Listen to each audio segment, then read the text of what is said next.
Cek, cek, cek, cek, cek.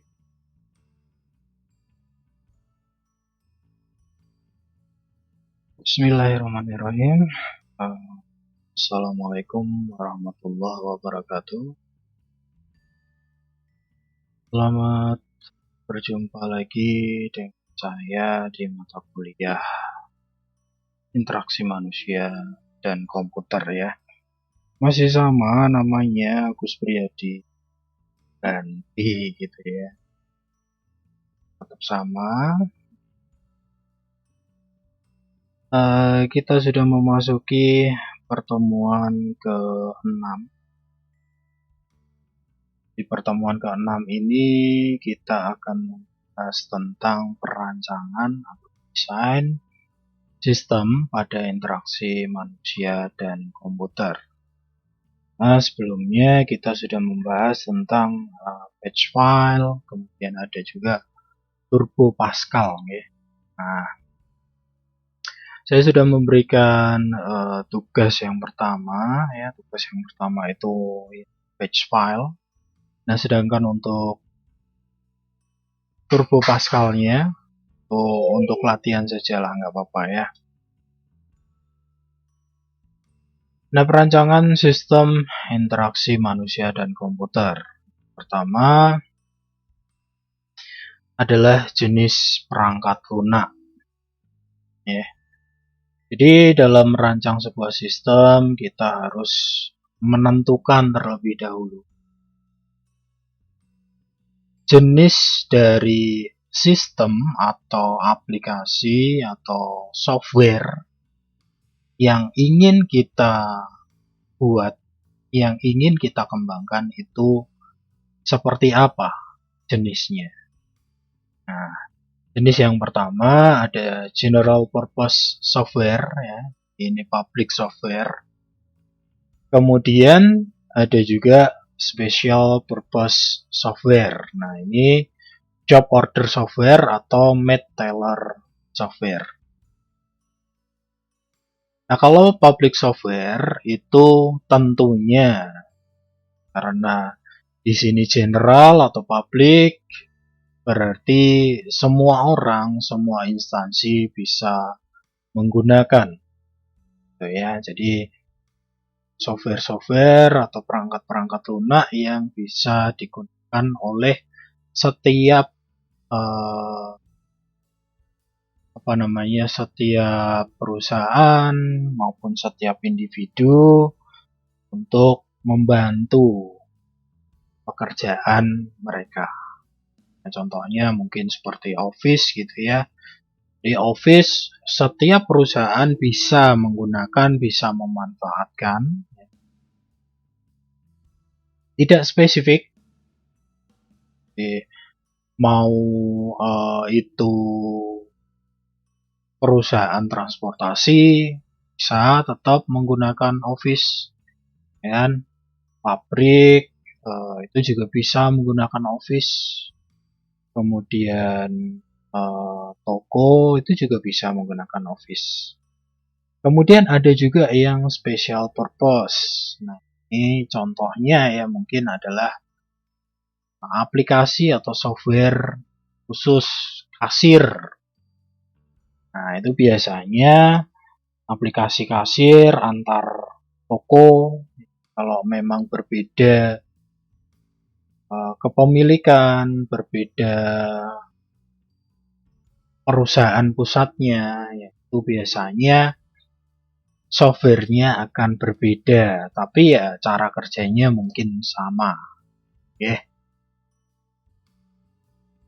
Kemudian ada setelah kita menentukan jenis perangkat lunak yang akan kita buat, kita harus menentukan pendekatan apa ya dalam perancangan sistem yang akan kita kerjakan.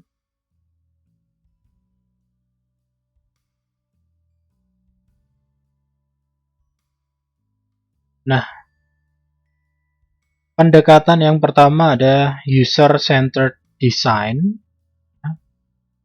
Ini adalah perancangan yang melibatkan pengguna dalam pembuatan antarmuka.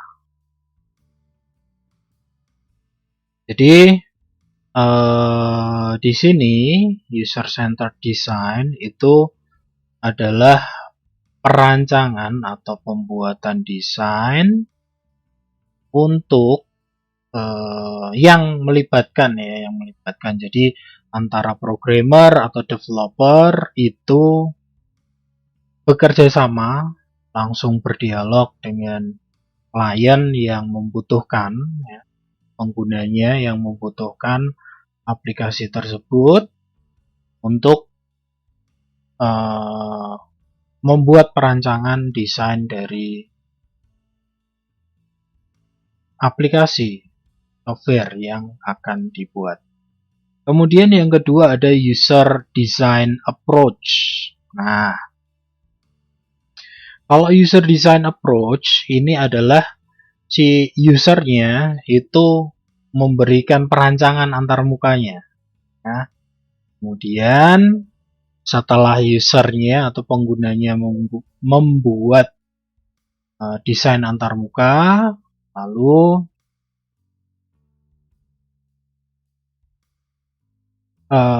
seorang programmer, ya, itu mengerjakan untuk scriptnya, untuk sintaknya, bahasa pemrogramannya, kemudian dibuatlah sebuah sistem berdasarkan desain dari pengguna. Nah, prinsip dan petunjuk perancangan, ya, itu ada 4 komponen antarmuka pengguna. Yang pertama model pengguna, merupakan model konseptual yang diinginkan pengguna dalam memanipulasi informasi dan proses yang dia aplikasikan. Jadi, model pengguna ini adalah perancangan yang ya seperti yang saya katakan tadi, ya. Si pengguna membuat konsepnya dulu, antarmukanya seperti apa yang dibutuhkan, kemudian dari antarmuka itu diubah, ya, diberikan bahasa perintah, ya, merupakan peranti untuk memanipulasi model. Jadi dari antarmuka dibuat, kemudian diberikan bahasa pemrograman di sana ditanamkan sehingga bisa digunakan untuk berinteraksi, gitu ya. Pengguna dapat memasukkan data, kemudian juga bisa mencetak keluaran.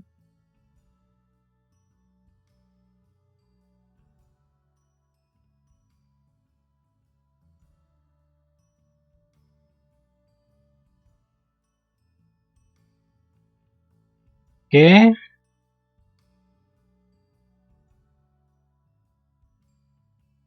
Kemudian ada umpan balik, ya. Nah, itu seperti yang saya katakan tadi, ya, sebenarnya, ya. Merupakan kemampuan program untuk membantu pengguna dalam pengoperasian program. Jadi, setelah dibuat modelnya, diberikan bahasa pemrograman di sana, lalu aplikasi atau software yang sudah dibuat itu nanti harus bisa memberikan umpan balik. Contohnya, apabila kita menambahkan tombol ketika user atau pengguna menekan tombol tersebut, apa yang terjadi? Nah, itu adalah umpan balik dari programnya. Nah, umpan baliknya itu harusnya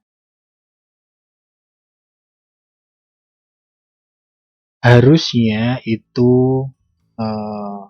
sesuai.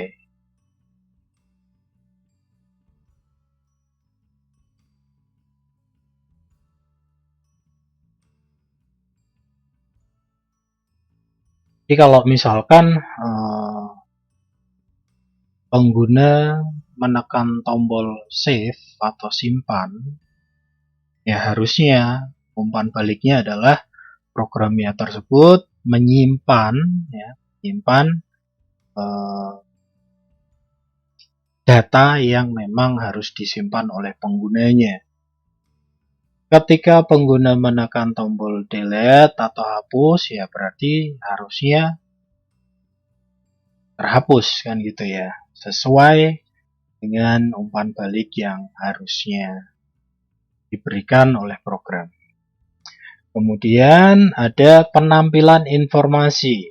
Ini merupakan petunjuk status informasi atau program ketika pengguna melakukan tindakan. Perlu dirancang pesan-pesan yang efektif. Nah, contohnya, ya ini juga berhubungan dengan umpan balik ya. Ketika kita menyimpan ya, menekan tombol simpan dari program yang sudah kita buat, itu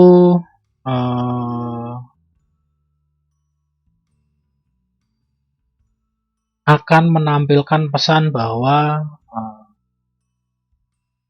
data telah tersimpan. Nah, seperti itu ya. Jadi itu informasi ditampilkan, data telah tersimpan, atau mungkin data telah terhapus, atau mungkin ditambah lagi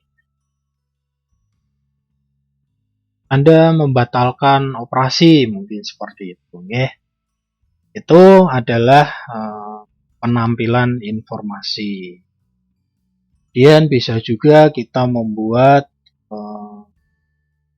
data yang telah tersimpan itu ditampilkan di dalam sebuah tabel. Seperti itu juga bisa. Nah, urutan perancangan di dalam interaksi manusia dan komputer ya, terutama di sini perancangan program, itu yang pertama adalah penentuan ragam dialog. Kita ingin menggunakan bahasa pemrograman yang seperti apa. Kita ingin menggunakan aplikasi pengembangan program yang seperti apa. Oke, kita harus tentukan dulu. Kemudian kalau sudah menentukan, oh saya ingin buat aplikasi menggunakan Pascal. Berarti kita harus tahu strukturnya itu Pascal bagaimana. Nah, kita susun. Kemudian kita tambahkan format pesan di sana. Lalu ada juga perancangan penanganan kesalahan. Jika terjadi kesalahan, apa yang terjadi? Lalu ada perancangan struktur data. Kemudian ada tampilan berbasis teks ya. Urutan penyajian, kelonggaran, pengelompokan, relevansi, konsistensi, dan kesederhanaan. 6 komponen ini ya, 6 kriteria ini harus dipenuhi ya. Jadi kalau misalkan tampilannya isinya adalah teks gitu ya, kayak menu bar di sana pastinya ada teksnya, yaitu kita harus memikirkan urutan penyajiannya seperti apa. Biasanya kan kalau aplikasi yang biasa kita gunakan, file itu ada di kiri atas gitu ya. Kemudian close itu ada di kanan atas. Nah, itu jangan, karena sudah terbiasa seperti itu, ya sebaiknya jangan dibalik. Filenya di kanan atas, close-nya di kiri atas. Itu nanti ya kalau memang tidak terbiasa, nanti sering terjadi kesalahan gitu ya. Kemudian ada kelonggaran. Jadi mudah lah ya untuk kita menentukan yang mana yang akan kita pilih menunya seperti itu. Kemudian ada juga pengelompokan, sama seperti file ya. file, nanti di sana ada new, ada open, ada save as. Kemudian ada menu edit, nanti ada undo, redo. Nah, itu contoh dari pengelompokan. Kemudian relevansi. Nah, kalau relevansi berarti kan hubungannya apakah memang teks yang ditampilkan di sana memang relevan, memang harus ada di program yang kita buat. Kalau tidak, ya tidak perlu kita tampilkan. Ya. Kemudian ada konsistensi. Nah, kalau konsistensi itu artinya ya seperti ukuran teks, jenis teks itu tetap sama gitu ya. Kemudian ada kesederhanaan. Kalau kesederhanaan berarti kita tidak boleh menyusun memberikan teksnya dengan font yang untuk font-font judul-judul itu ya yang gotik-gotik seperti itu, saya rasa itu kurang enak untuk dipandang dan terlalu ribet gitu. Kemudian untuk tampilan yang berbasis grafis itu ilusi pada objek yang dapat dimanipulasi. Jadi icon-iconnya nanti harusnya sih bisa diubah kan gitu ya. Kemudian urutan visual dan fokus pengguna. Ini juga sama. Karena kita terbiasa membaca dari kiri ke kanan, terutama dari atas ya. Kita sebaiknya jangan membuat mengatur urutan visualnya dari bawah, kemudian bawah kanan ya, kiri. Nah, itu kayaknya kurang karena kurang terbiasa itu nanti akan menyulitkan. Kemudian ada struktur internal, ada kosakata grafis yang konsisten dan sesuai, lalu ada kesesuaian dengan media. Selain tampilan grafis, ada waktu tanggap, merupakan waktu yang dibutuhkan suatu proses terjadi. Jadi bagaimana berapa lama sih kalau kita menyimpan suatu data di dalam aplikasi yang sudah kita buat, itu juga harus dipikirkan ya. Kemudian ada penanganan kesalahan. Nah, ada jenis kesalahan compile time error, ya, kesalahan sintaksis yang secara langsung dapat dideteksi compiler. Ada juga runtime error atau fatal error. Ini kesalahan logika. Ini harus kita buat modul untuk